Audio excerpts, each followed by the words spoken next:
বাংলাদেশে যেখানে হাদি হত্যার বিচার হয়নি সেখানে ইকরা আপুর হত্যার বিচার আসলে বাংলাদেশ পাবে কিনা আমি জানি না।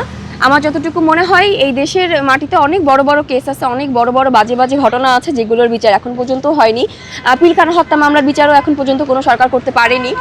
আমি নতুন সরকারের উপরে আশাবাদী, অবশ্যই আশাবাদী। আমি হয়তোবা তারা ভালো কিছু করবে, আমি জানি না কতটুকু কি করতে পারবে। তবে যে বিচারগুলো যেগুলো এই যে বড় বড় যে মামলাগুলো আছে, শিশু ধর্ষণ বেড়ে যাচ্ছে, এই যে একটা ব্যাপার, এই বিচারগুলো আগে করা উচিত। যে যখন একটা মানুষ কোনো অপরাধ করতে যাবে, তার যাতে করতে যাওয়ার আগে হলেও অন্তত 3বার ভাবে যে আমার এই অপরাধটা করলে এই শাস্তিটা পেতে হবে, যাতে এই শাস্তির ভয়ে আর কোনো অপরাধ না করে। সো সেখানে হাদি হত্যা বিচার হোক বা ইকরা আপু হত্যা বিচার হোক, যে কোনো ধর্ষণ মামলা হোক, বিচারটা আগে নিশ্চিত করতে হবে। এই 2-3 দিন আমাদের বাংলাদেশের বিচার ব্যবস্থাটা আসলে এমন যে এখানে আইন আছে, বাট আইনের প্রয়োগটা ওইভাবে নেই।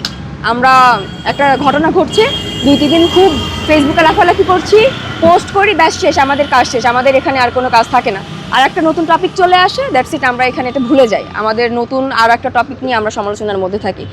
সো আমি চাবো যে এই যে সরকারের উপর আমার একটাই রিকোয়েস্ট থাকবে, যে মামলাগুলো আছে, যে বড় বড় মামলাগুলো আছে, হাদি হত্যা বিচার মামলাটা আমি চাই যে হোক। এটা যেহেতু সেও আমাদের রাজপথে আমাদের সাথেই আমরা যোদ্ধা একসাথে, যদি এক কথা যদি বলতে যাই, সো আমার মনে হয় তার বিচারটা করা উচিত।